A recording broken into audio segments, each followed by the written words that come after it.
ऊंच भगवान, तुमरी महिमा वर्ण न सकूं। तू ठाकुर ऊंच भगवाना, सतनाम वाहिगुरु जी। कवन सो अखर कवन गुण, कवन सो मणिया मंत, कवन सो वेसो हों करी। जित वस आवे कंत, निवन सो अखर खवन गुण। जेहवा मणिया मंत, ए त्रै भैणे विसकर। तां वस्या भी कंत, निवन सो अखर खवन गुण। जेहवा मणिया मंत, ए त्रै भैणे विसकर। तां वस्या भी कंत, जुगो जुग अटल। चवर छत्र तख दे मालिक, हाजरा हजूर। ਜ਼ਾਰਾ ਜ਼ਹੂਰ ਸ਼ਬਦ ਗੁਰੂ ਸਤਿਗੁਰੂ ਧੰਨ ਸ਼੍ਰੀ ਗੁਰੂ ਗ੍ਰੰਥ ਸਾਹਿਬ ਸੱਚੇ ਪਾਤਸ਼ਾਹ ਮਹਾਰਾਜ ਜੀ ਦੀ ਪਾਵਨ ਪਵਿੱਤਰ ਨਿੱਘੀ ਗੋਦ ਅੰਦਰ ਜੁੜ ਬੈਠੇ ਸਤਸੰਗੀ ਜਨੋ, ਵਡਿਆਂ ਭਾਗਾਂ ਵਾਲੇ ਹੋ। ਗੁਰਦੇਵ ਦੀ ਅਪਾਰ ਕਿਰਪਾ ਸਦਕਾ ਅੰਮ੍ਰਿਤ ਵੇਲੇ ਦੇ ਪਾਵਨ ਦਰਬਾਰ ਅੰਦਰ ਜੁੜ ਬੈਠਣ ਦਾ ਇਹ ਪਾਵਨ ਸਮਾਂ ਗੁਰਦੇਵ ਪਾਤਸ਼ਾਹ ਨੇ ਬਖਸ਼ਿਆ ਹੈ। ਅੰਮ੍ਰਿਤ ਵੇਲੇ ਦੇ ਦੀਵਾਨਾਂ ਦੇ ਵਿੱਚ ਆਪ ਜੀਆਂ ਨੇ ਰੱਬੀ ਬਾਣੀ ਦਾ ਕੀਰਤਨ ਸਰਵਣ ਕੀਤਾ ਹੈ। ਉਪਰੰਤ ਚੱਲ ਰਹੀ ਲੜੀਵਾਰ ਵਿਚਾਰ ਦੇ ਵਿੱਚੋਂ ਅੱਜ ਦੇ 2 ਸ਼ਲੋਕਾਂ ਦੀ ਵਿਚਾਰ ਬਾਬਾ ਫਰੀਦ ਸਾਹਿਬ ਜੀ ਦੀ ਪਾਵਨ ਬਾਣੀ ਦੇ ਵਿੱਚੋਂ 126 ਨੰਬਰ ਔਰ 127 ਨੰਬਰ ਸ਼ਲੋਕ। ਪਾਵਨ ਬਾਣੀ ਦੀ ਵਿਚਾਰ ਤੋਂ ਪਹਿਲਾਂ ਮਨੋਬਿਰਤੀਆਂ ਨੂੰ ਇਕਾਗਰ ਕਰਦਿਆਂ ਬੜੇ ਪਿਆਰ ਅਦਬ ਨਾਲ ਆਖੋ ਜੀ, ਵਾਹਿਗੁਰੂ ਜੀ ਕਾ ਖਾਲਸਾ, ਵਾਹਿਗੁਰੂ ਜੀ ਕੀ ਫਤਿਹ। ਇਹਨਾਂ ਦੋਵਾਂ ਸ਼ਲੋਕਾਂ ਦੇ ਅੰਦਰ ਬਾਬਾ ਫਰੀਦ ਸਾਹਿਬ ਜੀ ਨੇ ਇੱਕ ਜੀਵ ਰੂਪੀ ਇਸਤਰੀ ਦੇ ਸਵਾਲ ਨੇ ਔਰ ਦੂਸਰੀ ਜੀਵ ਰੂਪੀ ਇਸਤਰੀ ਉਹਨਾਂ ਸਵਾਲਾਂ ਦੇ ਜਵਾਬ ਦੇ ਰਹੀ ਹੈ। ਗੁਰਬਾਣੀ ਦੇ ਅੰਦਰ ਬੜੀ ਵਾਰੀ ਪ੍ਰਸ਼ਨੋਤਰੀ ਦੇ ਰਾਹੀਂ ਵੀ ਗੁਰੂ ਪਾਤਸ਼ਾਹ ਨੇ ਸਾਨੂੰ ਬਾਣੀ ਰਾਹੀਂ ਸਮਝਾਇਆ ਹੈ। ਬਾਬਾ ਫਰੀਦ ਸਾਹਿਬ ਪਹਿਲੇ ਸ਼ਲੋਕ ਅੰਦਰ ਸਵਾਲ ਕਰਦੇ ਨੇ ਤੇ ਦੂਸਰੇ ਸ਼ਲੋਕ ਅੰਦਰ ਆਪ ਹੀ ਇੱਕ ਜੀਵ ਰੂਪੀ ਇਸਤਰੀ ਰਾਹੀਂ ਜਵਾਬ ਵੀ ਦਿਵਾਉਂਦੇ ਨੇ। ਤੇ ਜੇ ਇਹਨਾਂ ਸ਼ਲੋਕਾਂ ਨੂੰ ਸਮਝਿਆ ਜਾਏ ਤੇ ਇਸ ਸ਼ਲੋਕਾਂ ਦੇ ਅੰਦਰ ਇੱਕ ਸੰਸਾਰਿਕ ਜੀਵ ਰੂਪੀ ਇਸਤਰੀ ਦਾ ਘਰ ਵੀ ਖੁਸ਼ੀਆਂ ਦੇ ਨਾਲ ਭਰ ਜਾਏਗਾ। ਉਸ ਦੇ ਘਰ ਦੇ ਅੰਦਰ ਵੀ ਸੁਖ ਵਸ ਜਾਣਗੇ। ਔਰ ਜੇ ਅਧਿਆਤਮਿਕ ਰਾਹ ਦੇ ਉੱਪਰ ਜੀਵ ਰੂਪੀ ਇਸਤਰੀ ਤੁਰੇ ਤੇ ਉਸ ਨੂੰ ਪਰਮਾਤਮਾ ਦੀ ਪ੍ਰਾਪਤੀ ਵੀ ਹੋ ਜਾਏਗੀ। ਦੋਵੇਂ ਪੱਖਾਂ ਨੂੰ ਅਸੀਂ ਲੈ ਕੇ ਚੱਲਣਾ ਹੈ। ਬਾਬਾ ਫਰੀਦ ਸਾਹਿਬ ਜੀ ਨੇ ਪਹਿਲੇ ਸ਼ਲੋਕ ਅੰਦਰ ਰਹਿਮਤ ਕੀਤੀ, ਆਖਣ ਲੱਗੇ ਇੱਕ ਜੀਵ ਰੂਪੀ ਇਸਤਰੀ ਦੂਸਰੀ ਜੀਵ ਰੂਪੀ ਇਸਤਰੀ ਨੂੰ ਪੁੱਛਦੀ ਹੈ, ਕਿਉਂਕਿ ਗੁਰਬਾਣੀ ਦੇ ਵਿੱਚ ਜੀਵ ਰੂਪੀ ਇਸਤਰੀ ਸਾਰੇ ਜੀਵਾਂ ਲਈ ਹੈ, ਕੇਵਲ ਇਸਤਰੀ ਮਾਤਰ ਵਾਸਤੇ ਨਹੀਂ ਹੈ। ਕਿਉਂਕਿ ਬੜਾ ਪਿਆਰਾ ਵਚਨ ਹੈ ਮਹਾਰਾਜ ਦੀ ਪਾਵਨ ਬਾਣੀ ਅੰਦਰ। ਸਤਿਗੁਰ ਆਖਦੇ ਨੇ ਕਿ ਇਸ ਜਗ ਮੈਂ ਪੁਰਖ ਏਕ ਹੈ, ਹੋਰ ਸਗਲੀ ਨਾਰ ਸਵਾਈ। ਪੁਰਖ ਕੇਵਲ ਵਾਹਿਗੁਰੂ ਪਰਮਾਤਮਾ ਹੈ। ਹੋਰ ਸਾਰੇ ਹੀ ਜੀਵ ਭਾਵੇਂ ਉਹ ਮਰਦ ਰੂਪ ਦੇ ਵਿੱਚ ਨੇ ਤੇ ਭਾਵੇਂ ਇਸਤਰੀ ਰੂਪ ਦੇ ਵਿੱਚ ਨੇ, ਉਹ ਸਾਰੀਆਂ ਹੀ ਉਸ ਮਾਲਕ ਦੀਆਂ ਨਾਰਾਂ ਨੇ। ਸਾਡੇ ਸਾਰਿਆਂ ਦਾ ਖਸਮ ਜਿਹੜਾ ਹੈ ਉਹ ਮਾਲਕ ਹੈ, ਵਾਹਿਗੁਰੂ ਹੈ। ਇਸ ਲਈ ਬਾਬਾ ਫਰੀਦ ਸਾਹਿਬ ਜੀ ਆਖਦੇ ਨੇ ਕਿ ਇੱਕ ਜੀਵ ਰੂਪੀ ਇਸਤਰੀ ਦੂਸਰੀ ਜੀਵ ਰੂਪੀ ਇਸਤਰੀ ਨੂੰ ਪੁੱਛਦੀ ਹੈ ਕਿ ਕਵਣ ਸੋ ਅੱਖਰ, ਤੇਰੇ ਕੋਲ ਕਿਹੜੇ ਉਹ ਅੱਖਰ ਨੇ। ਅੱਖਰ ਤੋਂ ਭਾਵਦਾ ਬੋਲੀ, ਕਿਹੜੀ ਉਹ ਭਾਸ਼ਾ ਹੈ ਤੇਰੇ ਕੋਲ। ਕਵਣ ਸੋ ਅੱਖਰ। ਦੂਸਰਾ ਸਵਾਲ, ਕਵਣ ਗੁਣ, ਤੇਰੇ ਕੋਲ ਉਹ ਕਿਹੜੇ ਗੁਣ ਨੇ। ਕਵਣ ਸੋ ਮਣੀਆਂ ਮੰਤ। ਮਣੀਆਂ ਮੰਤਰ ਕਿਹਾ ਜਾਂਦਾ ਹੈ ਸ਼੍ਰੋਮਣੀ ਮੰਤਰ।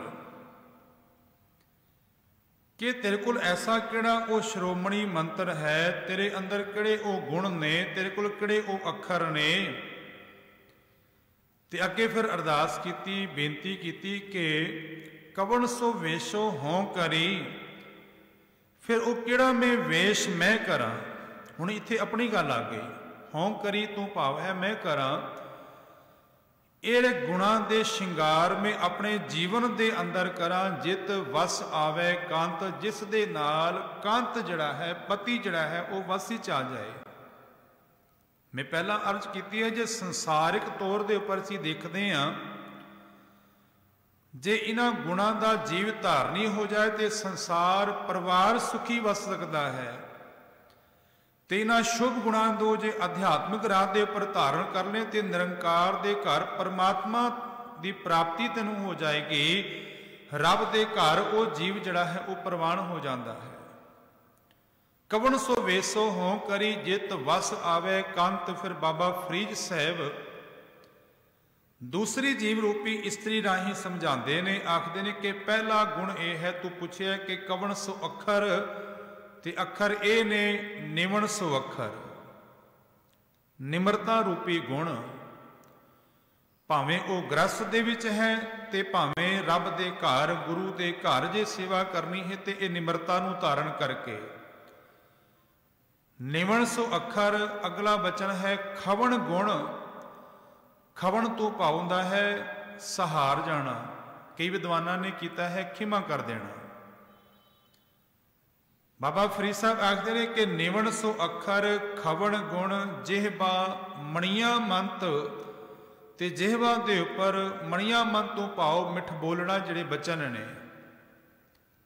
ए त्रै भैणे वेस कर, हे मेरिए भैणे, हे जी रूपी इस्त्रीए, जे इन्हां तिन्हां गुणां नूं वस कर ले तां वस आवी कंत। फिर वो मालिक कंत वाहिगुरू तेरे वस च आ जाएगा। ए त्रै भैणे वेस कर तां वस आवी कंत। बाबा फरीद साहब ने दो जीव रूपी इस्त्रियां की गल अज संसार के सन्मुख रखी है। तो मैं पहला अर्ज की है, गुरु पातशाह की बाणी दे च बड़ी बारी प्रश्नोत्तरी है। सानू सारियां नू ये शब्द हुक्मनामे दे विच याद है। उस अंदर भी गुरु पातशाह एक जुड़ी हुई जीव रूपी इस्त्री दे चरनां दे विच एक वो जीव रूपी इस्त्री जिग्यासा बन के, जां इंज कह लवां वो मनुख अरदास करता है जिस दे हिरदे अंदर मिलन की तांग है। तो उसकी बेनती है, एक पिता, साढ़े सारियां दा एको पिता है वाहिगुरू। एकस के हम बारिक, उस वाहिगुरू दे असीं बालक हाँ, बच्चे हाँ। तू मेरा गुरहाई, तू मेरा गुरु भरा भी है। सुन मीता, हे मेरे मित्र सुनना कर। धूरी को बल जाई, मैं तेरे चरना की धूड़ तू बलिहार जाता हाँ। ये मन तेरा भाई, ये मेरा मन जड़ा है ये भी मैं तेरे आग्याकारी बना दिया। एक पिता एकस के हम बारिक, तू मेरा गुरहाई। सुन मीता, जियो हमारा बल बल जासी, हर दर्शन देहो दिखाई। सुन मीता, धूरी को बल जाई, ए मन तेरा भाई। इत्थे ही बस नहीं, पाँव मलोवा मल मल धोवा, ए मन तै कू देसा। सुन मीता, हो तेरी शरण आई आया। हे मित्र, मैं तेरी शरण च आया हाँ। प्रभ मिलो देहो उपदेसा, मैनू ऐसा उपदेश दे, ऐसा कोई मंत्र दे मैनू, ऐसा कोई सिक्ख्या दे। प्रभ मिलो देहो उपदेसा, मैनू प्रभु मिल पे। हुण अगले दो पदियां अंदर इन्हां सवालों का जवाब एक जुड़ी हुई जीव रूपी इस्त्री देंदी है। वो आखदी है, जे मिलना चाहता है ना, चाहते तेरे घर के अंदर भी खुशी रहे, तो फिर एक गल कर, मान ना कीजै शरण परिजै, करै सो भला मनाई है। फिर किसी चीज का मान ना कर। जो भी दिता है रब ने दिता है, परमात्मा ने दिता है। मान ना कीजै शरण परिजै, परमात्मा की शरण पै जा। ते शरण पैण तो भाव केवल मत्था टेकना नहीं है। शरण पैण का भाव है कि जो गुर कह सोई भल मानो। सेवक सिख पूजन सब आवे, सब गावे, हर हर उत्तम बाणी गाविया। सुनिया तिनका हर ताएं पावे, जिन सतगुर की आज्ञा सत सत करमानी। महाराज आखदे ने कि मान ना कीजै शरण परिजय करै सो भला मनाइए। जो रब करदा है उन्होंने भला करके मन। पर साडा सुभाव है सुख आया तो बहुत शुकराना है रब दा, थोड़ा जा दुख आ जाए तो रब नूं गिले शिकवे भी कर लग जाते हाँ। महाराज आखदे ने वो एक भी ना दे 10 भी हिर ले तो मूड़ा को कह करे। गुरुदेव आखदे ने मान ना कीजै शरण परिजय करै सो भला मनाइए। सुन मीता जियो पिंड सब तन अर्पीजै इं दर्शन हर जियो पाइए। इस ढंग दे नाल फिर गुरुदेव आखदे कि भयो अनुग्रह प्रसाद संतन के हर नामा है मीठा जन नानक को गुर कृपा धारी सब अकुल निरंजन डिठा। फिर सब थां दे उपर तेनों वो अकुल प्रभु ही जिहदी कोई खास कुल नहीं है कणके कणके अंदर नजर आएगा। गुरुदेव ने रहमत की थी। एक होर आपदे सन्मुख में शब्द रखा, बड़ी बारी ये बचन पढ़ते हाँ। वो आया दूरों चल के। गुरुदेव आखदे ने मैं बड़े दूरों चल के आया हाँ। ते दूरों चल के तो भाव ये नहीं कोई 1 मील 2 मील 4 मील तो आया है। आया दूरों चल के तो भाव कई जन्मां दी भटकना तो बाद, जिसनों गुरुदेव आखते ने कि कई जन्म पे कीट पतंगा, कई जन्म गजमीन कुरंगा, कई जन्म पंखी सर्प होयो, कई जन्म हैवर वृक्ष जोयो। मिल जगदीश मिलन की बरिया चिरंकार एह दे संजरिया। कह रविदास आस लग जीवों चिर भयो। दर्शन देखे बड़ा चिर हो गया है, हूँ आया दूरों चल के। मैं तकी तो शरणाए जियो दाता मैं तेरी चरना का ओट आसरा तकिया है। मैं आशा रखी चित में मेरा सबो दुख गवाए जियो। फिर अगे सवाल का जवाब है। महाराज आखते ने फिर जे चाहता है ना रब नूं मिलना फिर एक काम कर इत मार्ग चले भाई अड़े। इस राह के उपर वो भाई जान गुरु के सेवक चलते ने। गुरु कहे सो कार कमाए जो गुरु आखदा है वो कार कमाते ने। त्यागे मन की मतड़ी अपनी मन की मात नूं त्याग के। त्यागे मन की मतड़ी विसारे दूजा भाव जियो। एक प्रभु नूं त्याग के दूजा भाव त्याग देंदे ने। इं पावे हर दरसावड़ा ना लगे तत्ती वाव जियो। पर कदों जदों मालिक के दर के उपर आ गए रब के हुक्म के जिन्होंने तुरना आ गया। जिन्हों बाबा फरीद साहब आखते ने निवण सो अखर खवण गुण जेबा मणिया मंत। वारां दे वतीक बाणी दे विच गुरु नानक सच्चे पातशाह का बड़ा प्यारा बचन है। उस श्लोक के अंदर भी सवाल ते जवाब ने, क्योंकि अज सवाल ते जवाब इस पावन श्लोकां दे विच आया है। एक इस्त्री दूसरी इस्त्री नूं पुछदी है तू अपना सस दा सन्मान नहीं करदी, उहदे अगे मत्था नहीं टेकदी तू, कारण की है? फिर वो अगों जी रूपी इस्त्री कहती है ओ तंगी प्यो हरी। वो तंगी तो भाव मैं उच्चे कद वाली हाँ, मेरा कद बड़ा उच्चा है। प्यो हरी भाव कि मेरे को जवानी बड़ी है पर जवानी दे विच हाँ। बाबे नानक दा ये वारां दे वधीक दे पहला श्लोक है। महाराज आखदे ने कि ओ तंगी प्यो हरी गहरी गंभीरी। गुरुदेव आखते ने कि जवानी की नशे के अंदर वो मस्त हुई है, उसकी चाल कहने के वो भी मस्तानी है। ओ तंगी प्यो हरी गहरी गंभीरी। आखिर के ससुड़ सुहिया किव करी कि ससुड़ तो भाव सस दे चरना दे विच किवें मैं नमस्कार करा। निवण ना जाए थणी कहने कि पर जवानी करके मैं अपनी सस दे अगे झुक नहीं सकती। बाणी दे बचन ने किवें झुका मैं। ससुड़ सुहिया किव करी निवण ना जाए थणी। अगों फिर वो जी रूपी इस्त्री उन्होंने सवाल का जवाब देंदी है, आखदी है गच जे लगा गिड़बड़ी। हे जी रूपी इस्त्री, गच कहा जाता है पलस्तर नूं। कहते ने मैं वो भी मकान देखे ने जो पहाड़ों वर्गे उच्चे सन, धौल हर तो भाव बड़े चिट्टे मकान सन, ਪਲਸਤਰ ਕੀਤੇ ਹੋਏ ਸਨ। ਗੱਚ ਜੇ ਲੱਗਾ ਗਿੜ ਬੜੀ, ਸਖੀਏ ਧੌਲ ਹਰੀ, ਹੇ ਮੇਰੀ ਸਖੀਏ, ਜੋ ਚਿੱਟੇ ਪਹਾੜ ਵਰਗੇ ਮਕਾਨ ਸਨ ਜਿਨ੍ਹਾਂ ਦੇ ਨਾਲ ਪਲਸਤਰ ਸੋਹਣਾ ਕੀਤਾ ਹੋਇਆ ਸੀ।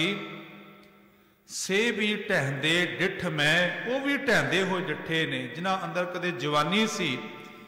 ਜਵਾਨੀ ਦੇ ਜੋਬਨ ਧਨ ਪ੍ਰਭਤਾ ਕੈ ਮਦ ਮੈਂ, ਐ ਨਿਸਰਹਿ ਦੀਵਾਨਾ ਜਿਹੜੇ ਸਨ ਉਹ ਵੀ ਢਹਿੰਦੇ ਹੋਏ ਡਿੱਠੇ ਨੇ ਮੈਂ।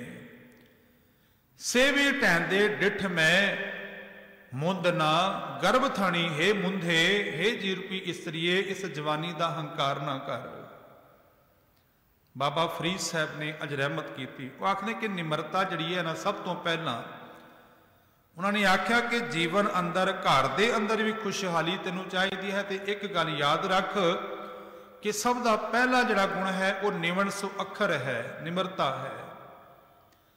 ਕਈ ਵਾਰੀ ਮਨੁੱਖ ਝੁਕਦਾ ਹੈ ਆਪਣੇ ਸਵਾਰਥ ਕਰਕੇ, ਆਪਣੇ ਸਵਾਰਥ ਕਰਕੇ ਵੀ ਝੁਕ ਝੁਕ ਕੇ ਗੱਲਾਂ ਕਰਦਾ ਹੈ। ਕਈ ਵਾਰੀ ਪਖੰਡ ਕਰਨ ਲਈ ਵੀ ਮਨੁੱਖ ਝੁਕਦਾ ਹੈ। ਉਹ ਨਿਮਰਤਾ ਨਹੀਂ ਹੈ। ਨਿਮਰਤਾ ਕਿਹੜੀ ਹੈ? ਸੁਖਮਨੀ ਸਾਹਿਬ ਦੀ ਬਾਣੀ ਅੰਦਰ ਧੰਨ ਗੁਰੂ ਅਰਜਨ ਦੇਵ ਆਖਦੇ ਨੇ ਕਿ ਸੁਖੀ ਬਸੈ ਮਸਕੀਨੀਆਂ ਆਪ ਨਿਵਾਰ ਤਲੇ। ਜਿਸਨੇ ਆਪਣਾ ਆਪ ਨਿਵਾਰ ਦਿੱਤਾ ਹੈ, ਆਪਣਾ ਆਪ ਹੰਕਾਰ ਤਿਆਗ ਦਿੱਤਾ ਹੈ। ਸੁਖੀ ਬਸੈ ਮਸਕੀਨੀਆਂ ਆਪ ਨਿਵਾਰ ਤਲੇ। ਵੱਡੇ ਵੱਡੇ ਅਹੰਕਾਰੀ ਆ, ਜਿਹੜੇ ਵੱਡੇ ਵੱਡੇ ਅਹੰਕਾਰੀ ਸਨ, ਨਾਨਕ ਗਰਭ ਗਲੇ, ਆਪਣੇ ਗਰਭ ਦੇ ਅੰਦਰ ਹੀ ਗਲ ਗਏ। ਜੋ ਮੈਂ ਪਹਿਲਾਂ ਅਰਜ਼ ਕੀਤੀ ਹੈ, ਕਈ ਵਾਰੀ ਮਨੁੱਖ ਸਵਾਰਥ ਕਰਕੇ ਕਿਸੇ ਕੋਲੋਂ ਕੁਝ ਪ੍ਰਾਪਤ ਕਰਨਾ ਹੁੰਦਾ ਹੈ, ਸਵਾਰਥ ਕਰਕੇ ਝੁਕ ਝੁਕ ਕੇ ਗੱਲਾਂ ਕਰਦਾ ਹੈ, ਬੜੀਆਂ ਮਿੱਠੀਆਂ ਮਿੱਠੀਆਂ ਗੱਲਾਂ ਕਰਦਾ ਹੈ, ਆਪਣਾ ਕੰਮ ਕਢਾਉਣ ਲਈ ਵੀ ਗੱਲਾਂ ਕਰਦਾ ਹੈ। ਕਈ ਵਾਰੀ ਪਖੰਡ ਕਰਕੇ ਸੰਸਾਰ ਦੇ ਅੰਦਰ ਬੜੇ ਐਸੇ ਦੰਭੀ ਪਖੰਡੀ ਗੁਰੂ ਬਣੇ ਹੋਏ ਨੇ, ਪਰ ਜਿਸ ਦਿਨ ਕੰਮ ਨਿਕਲ ਗਿਆ ਫਿਰ ਉਹ ਅੱਖਾਂ ਵੀ ਕੱਢਦੇ ਨੇ। ਹਕੀਕਤ ਹੈ। ਪਰ ਨਿਮਰਤਾ ਪੁੱਛੀ ਜਾਏ, ਧੰਨ ਗੁਰੂ ਨਾਨਕ ਸੱਚੇ ਪਾਤਸ਼ਾਹ ਮਹਾਰਾਜ ਜਪਜੀ ਸਾਹਿਬ ਦੀ ਬਾਣੀ ਅੰਦਰ ਮਹਾਰਾਜ ਆਖਦੇ ਨੇ ਕਿ ਨਾਨਕ ਨੀਚ ਕਹਿ ਵਿਚਾਰ ਵਾਰਿਆ ਨਾ ਜਾਵਾਂ ਇੱਕ ਵਾਰ।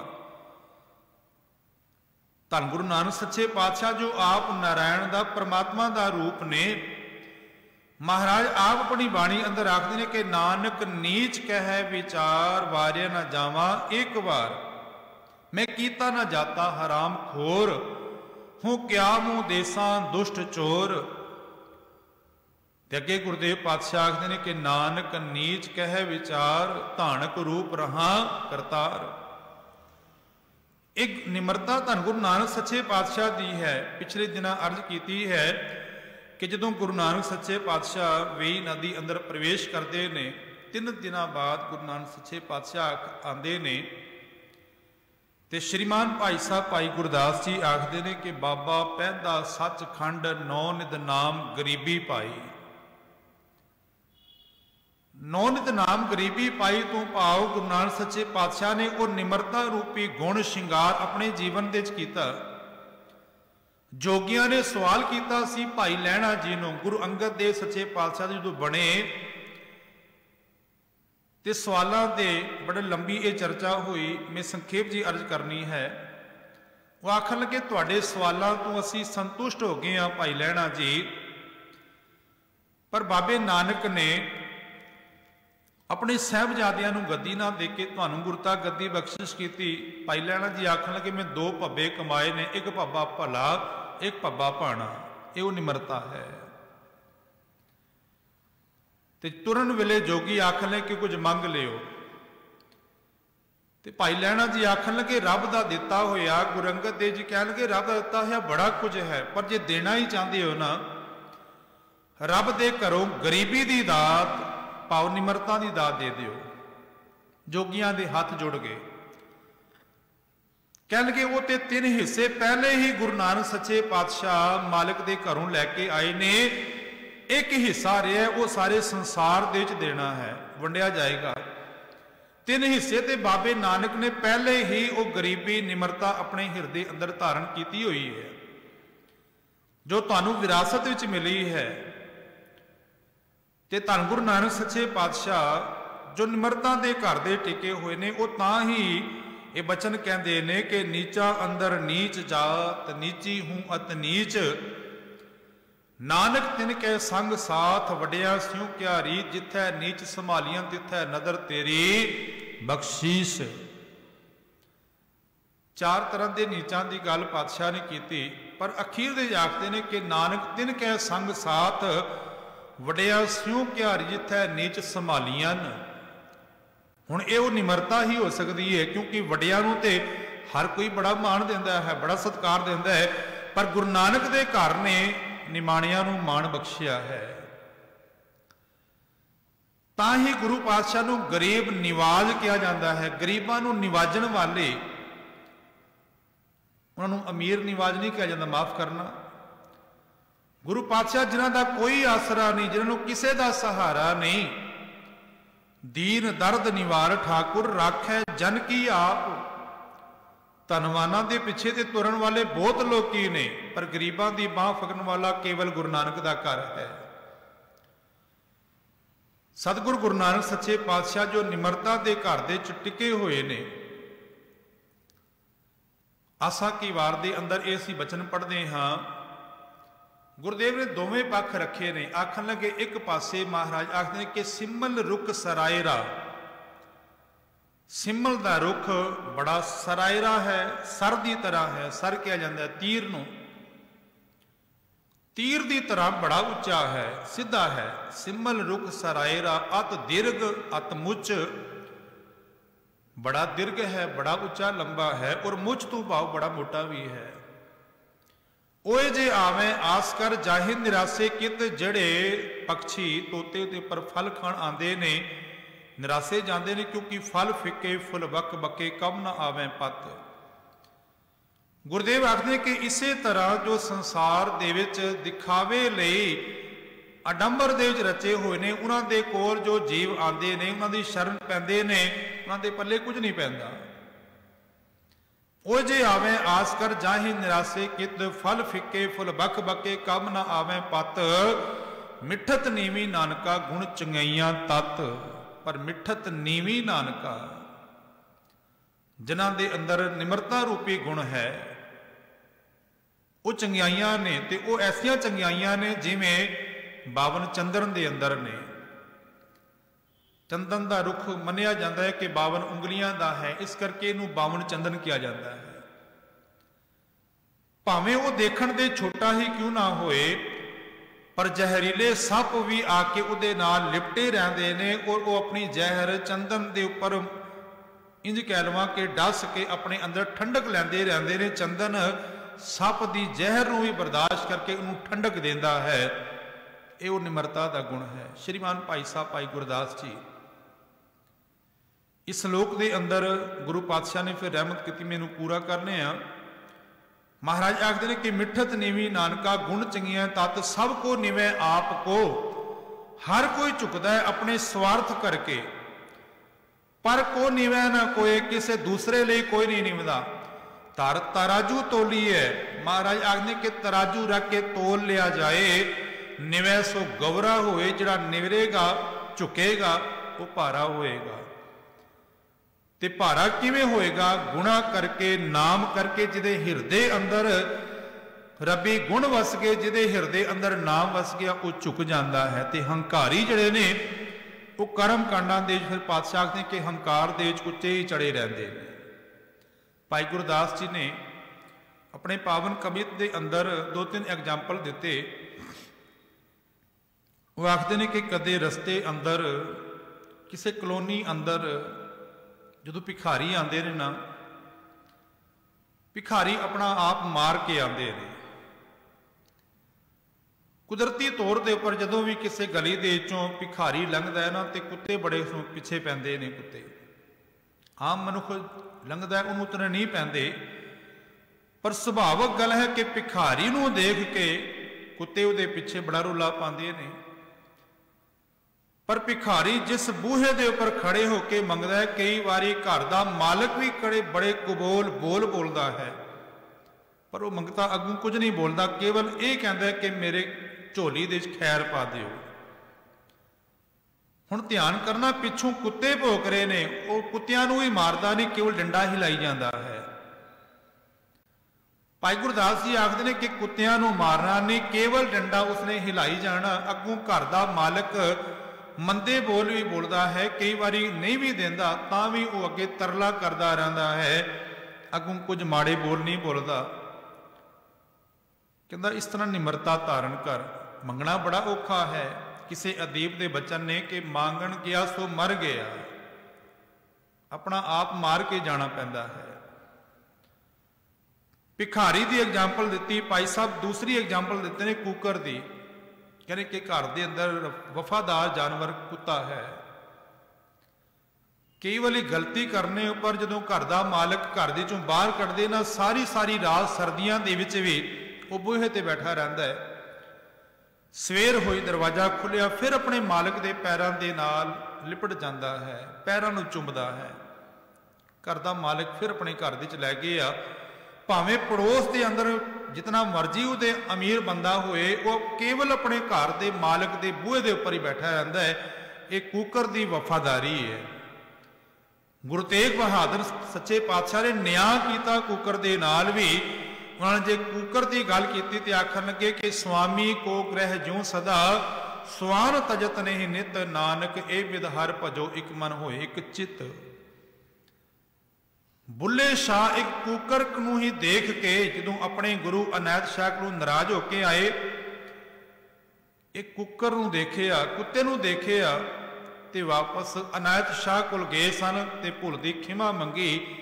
ਤੇ ਗੁਰੂ ਵੀ ਬਖਸ਼ਿੰਦ ਸੀ। ਅਨਾਇਤ ਸ਼ਾਹ ਕਹਿਣ ਲੱਗਾ, ਬੁੱਲਿਆ ਜੇ ਤੂੰ ਭੁੱਲਾ ਮੈਂ ਤੇਰੇ ਤੇ ਡੁੱਲਾ।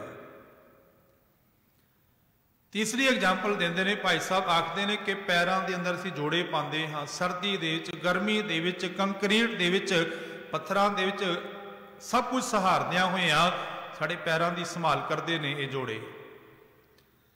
ਪਰ ਜਦੋਂ ਘਰ ਦਾ ਮਾਲਕ ਆਪਣੇ ਘਰ ਦੇ ਜਾਂਦਾ ਹੈ, ਇਹਨਾਂ ਨੂੰ ਬਾਹਰ ਦਰਵਾਜ਼ੇ ਦੇ ਛੋੜ ਕੇ ਚਲਾ ਗਿਆ, ਘਰ ਦੇ ਅੰਦਰ ਨਹੀਂ ਲੈ ਕੇ ਗਿਆ। ਪਰ ਜਿਉਂ ਹੀ ਘਰ ਤੋਂ ਬਾਹਰ ਨਿਕਲਦਾ ਹੈ, ਫਿਰ ਇਹਨਾਂ ਜੋੜਿਆਂ ਨੂੰ ਪਾ ਲੈਂਦਾ। ਜੋੜੇ ਕਹਿੰਦੇ ਨੇ ਕਿ ਮਾਲਕ ਭਾਵੇਂ ਮੈਨੂੰ ਘਰ ਦੇ ਚ ਨਾ ਲੈ ਜਾਣ, ਪਰ ਮੈਂ ਆਪਣੇ ਮਾਲਕ ਦੇ ਪੈਰਾਂ ਦੀ ਹਿਫਾਜ਼ਤ ਕਰਾਂਗਾ। ਭਾਈ ਗੁਰਦਾਸ ਜੀ ਕਹਿੰਦੇ ਨੇ, ਕਹਿੰਦੇ ਕਿ ਇਸੇ ਤਰ੍ਹਾਂ ਤੂੰ ਆਪਣੇ ਹੰਕਾਰ ਨੂੰ ਤਿਆਗ ਕੇ ਆਪਣੇ ਗੁਰੂ ਦੇ, ਆਪਣੇ ਮਾਲਕ ਦੇ ਬੂਹੇ ਦੇ ਉੱਪਰ ਪਿਆਰ ਹੈ। ਅਸਲ ਦੇ ਵਿੱਚ ਉਹ ਨਿਮਰਤਾ ਹੈ। ਧੰਨ ਗੁਰੂ ਅਮਰਦਾਸ ਸੱਚੇ ਪਾਤਸ਼ਾਹ ਮਹਾਰਾਜ ਗੋਬਿੰਦਵਾਲ ਜਦੋਂ ਬਿਰਾਜਮਾਨ ਹੋਏ ਗੱਦੀ ਦੇ ਉੱਪਰ, ਤੇ ਦਾਤੂ ਜੀ ਨੇ ਨਾਕੀ ਲੱਤ ਮਾਰੀ ਸੀ। ਇਤਿਹਾਸਕਾਰ ਕਹਿੰਦੇ ਨੇ ਕਿ ਮਹਾਰਾਜ ਆਸਣ ਪਰੋਂ ਡਿੱਗ ਪਏ ਸਨ। ਪਰ ਕਿਤਨੀ ਨਿਮਰਤਾ ਹੋਏਗੀ ਧੰਨ ਗੁਰੂ ਅਮਰਦਾਸ ਸੱਚੇ ਪਾਤਸ਼ਾਹ ਦੀ। ਆਖਣ ਲੱਗੇ, ਬੇਟਾ ਤੁਸੀਂ ਧੰਨ ਗੁਰੂ ਅੰਗਦ ਦੇਵ ਮਹਾਰਾਜ ਦੇ ਸਾਹਿਬਜ਼ਾਦੇ ਹੋ, ਤੇ ਮੇਰਾ ਸਰੀਰ ਸੇਵਾ ਕਰਕੇ ਬੜਾ ਕਠੋਰ ਹੋ ਗਿਆ ਹੈ। ਤੁਹਾਡੇ ਚਰਨ ਬੜੇ ਕੋਲੇ ਨੇ, ਬੜੇ ਕੋਮਲ ਨੇ, ਮੈਂ ਤੁਹਾਡੇ ਪੈਰਾਂ ਨੂੰ ਦਬਾ ਦਿਆਂ ਕਿ ਪੈਰਾਂ ਨੂੰ ਸੱਟ ਨਾ ਲੱਗੀ ਹੋਏ। ਇਹ ਉਹ ਨਿਮਰਤਾ ਹੈ। ਉਹ ਕਹਿਣ ਲੱਗੇ, ਦਾਤੂ ਜੀ ਛੋੜ ਕੇ ਚਲੇ ਜਾਓ ਗੋਬਿੰਦਵਾਲ। ਕਹਿਣ ਲੱਗੇ, ਬਸ ਅੱਜ ਦੀ ਰਾਤ ਦੇ ਦਿਓ, ਸਵੇਰੇ ਮੈਂ ਤੁਹਾਨੂੰ ਨਜ਼ਰ ਨਹੀਂ ਆਵਾਂਗਾ। ਤੇ ਚਲੇ ਵੀ ਗਏ ਸਨ। ਗੁਰੂ ਰਾਮਦਾਸ ਸੱਚੇ ਪਾਤਸ਼ਾਹ ਨੂੰ ਬਾਬਾ ਸ਼੍ਰੀ ਚੰਦ ਜੀ ਆਖਦੇ ਨੇ ਕਿ ਇਤਨਾ ਲੰਬਾ ਦਾੜਾ ਕਿਉਂ ਕੀਤਾ ਹੋਇਆ ਹੈ? ਦਾੜਾ ਪਕੜ ਕੇ ਆਖਣਗੇ ਆਪ ਵਰਗੇ ਮਹਾਂਪੁਰਸ਼ਾਂ ਚਰਨ ਝਾੜਨ ਵਾਸਤੇ। ਤੇ ਬਾਬਾ ਸ਼੍ਰੀ ਚੰਦ ਨੇ ਕਿਹਾ ਸੀ ਕਿ ਇਹ ਨਿਮਰਤਾ ਹੀ ਹੈ ਕਿ ਗੁਰੂ ਨਾਨਕ ਦੇ ਘਰ ਦੇ ਤੁਸੀਂ ਮਾਲਕ ਬਣ ਗਏ ਹੋ। ਇਹ ਉਹ ਮਿੱਠਤ ਨੀਵੀਂ ਨਾਨਕਾ ਹੈ।